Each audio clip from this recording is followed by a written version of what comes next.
Si vuestro bebé tiene episodios de llanto intenso o sufre cólicos y ya habéis probado todo tipo de técnicas y trucos y todavía no sabéis cómo calmarle, tal vez os funcione el ruido blanco.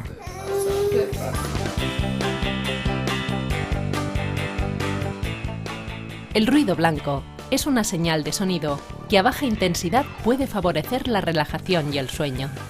Contiene todas las frecuencias y todas ellas muestran la misma potencia. En el entorno doméstico tenemos muchos electrodomésticos que emiten ruido blanco.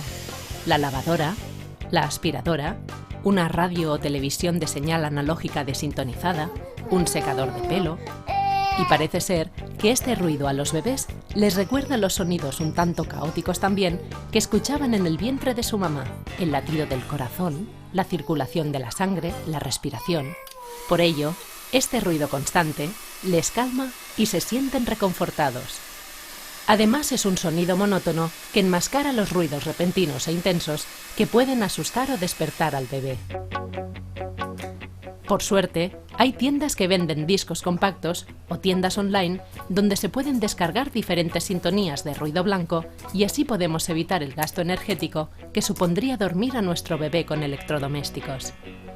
Además, las compilaciones de ruido blanco están preparadas especialmente para los bebés y evitan el peligro de dañar sus oídos por exceso de volumen o de proximidad.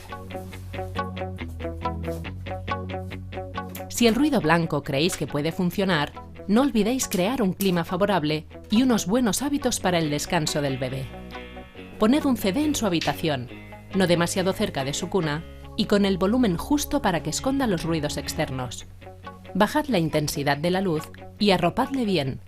Algunos bebés se sienten más seguros bien envueltos en un arrullo. Si sufre cólicos, un masaje antes de acostarse también le relajará. Y tened en cuenta que a veces vuestros brazos y canciones de cuna también pueden ser una buena alternativa. La alimentación de los 1000 primeros días de tu bebé es clave para su desarrollo. Descubre por qué en nestlebebe.es.